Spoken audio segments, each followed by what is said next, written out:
পুলিশের মার থেকে গ্রেফতারি, তারপরও ফের পথে নামছেন চাকরিহারারা। কাল রাজ্য জুড়ে ফের পথে চাকরিহারা শিক্ষক শিক্ষিকারা। জেলায় জেলায় তারা ধিক্কার মিছিল করবেন ও সভা করবেন। কথা বলবো, আমাদের সঙ্গে রয়েছেন আমাদের প্রতিনিধি ঐশী মুখোপাধ্যায়। ঐশী, এবার কোন পথে এগিয়ে নিয়ে যাবেন চাকরিহারা শিক্ষক শিক্ষিকারা তাদের আন্দোলন? দেখো, বারংবার পুলিশি বাধার সম্মুখীন হয়েও তাদের দাবিতে তারা অনড়।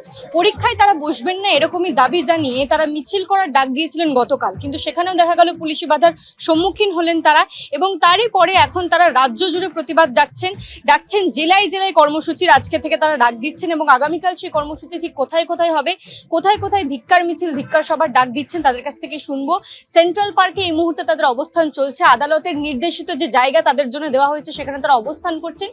আমাদের সঙ্গে রয়েছেন একজন চাকরিহারা শিক্ষক। আগামীকাল আপনারা রাজ্য জুড়ে কর্মসূচি পালন করছেন, জেলায় জেলায় কি ধিক্কার সভা ধিক্কার মিছিল কি রয়েছে আপনাদের কর্মসূচি? আগামীকাল আমাদের ধিক্কার আর মিছিল আছে এবং পথে দাঁড়িয়ে আমরা প্রতিবাদ জানাবো। এবং শুধু আগামী কাল নয়, আগামী সপ্তাহ জুড়েই আমাদের জেলায় জেলায় বিভিন্ন কর্মসূচি থাকবে।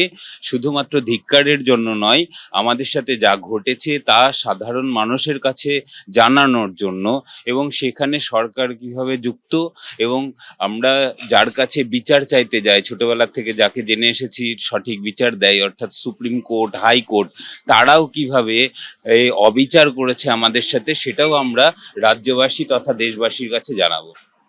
জেলায় জেলায় কর্মসূচি নিচ্ছেন, এতবার পুলিশি বাধার সম্মুখীন হলেও তারপরেও রাস্তায় যে লড়াই, সেই লড়াই আপনারা চালিয়ে যাচ্ছি, কারণ বন্ধ করার মতো কোনো সদুত্তর আমরা পাচ্ছি না।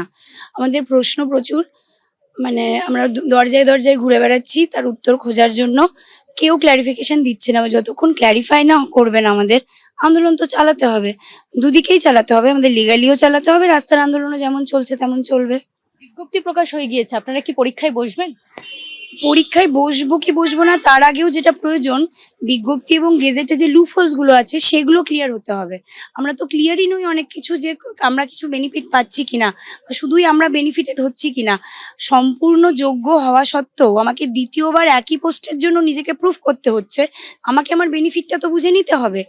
ওখানে কোথাও লেখা নেই যে টেন্টেডরা পরীক্ষা দিতে পারবে না, যাদেরকে 12% হারে টাকা ফেরত দিতে বলা হয়েছে বা টার্মিনেট করতে বলা হয়েছে। যদি ওপেন টু অল হয় তাহলে they will get new roll numbers. তাহলে how will you identify who are tainted? তার কোনো লিস্টও নেই। কিন্তু তাহলে এইরকম একটা যোগ্যরা পরীক্ষায় বসে যাবেন বলে আশঙ্কা করছি। অবশ্যই আশঙ্কা করছি, এবং সেক্ষেত্রে আমি কেন আবার বসবো? সেক্ষেত্রে আমি যে আবার বঞ্চিত হবে না, হু উইল গ্যারান্টি দ্যাট?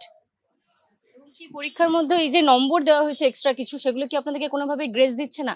এই যে 30 নম্বরটি ভাগ করে 10 করে দেওয়া হয়েছে, সেক্ষেত্রে আপনারা কোনো রকম সুবিধা পাবেন না? ওয়েটেজ যেটা দেওয়া হচ্ছে সেটা যে শুধু 2016 ব্যাচের জন্য, সেটাও কিন্তু ক্লিয়ার না।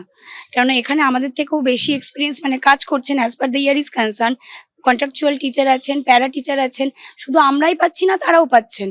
কোনো কিছুই তো ক্লিয়ার নয় আমাদের কাছে। এই লুফোলস গুলো আগে ক্লিয়ার হতে হবে, তারপরে ওবিসি। হ্যাঁ, ওবিসি বিজ্ঞপ্তি প্রকাশ হলেও পরীক্ষা নিয়ে তারা এখনো পর্যন্ত আশ্বস্ত নন যে সেটা স্বচ্ছভাবে হবে কিনা, নিয়োগ স্বচ্ছভাবে হবে কিনা, এবং সেখানে অযোগ্যরা সেই পরীক্ষায় বসবেন কিনা সেই বিষয়ে তাদের কাছে কোনো রকম স্পষ্ট বার্তা নেই। সে কারণেই কিন্তু তারা পরীক্ষায় অনীহা প্রকাশ করছেন এবং জানাচ্ছেন যে রাজ্য জুড়ে তারা ছড়িয়ে দেবেন তাদের সঙ্গে কিভাবে বর্বরচিত ব্যবহার করা হয়েছে এই সমস্ত আন্দোলন করতে গিয়ে। এবং গতকালের যে ঘটনার সাথে সাথে প্রত্যেকটি বিষয়ে রাজ্য জুড়ে ছড়িয়ে দিতে জেলায় জেলায় কর্মসূচির ডাক দিচ্ছেন আন্দোলনকারী চাকরিহারা শিক্ষক শিক্ষিকারা।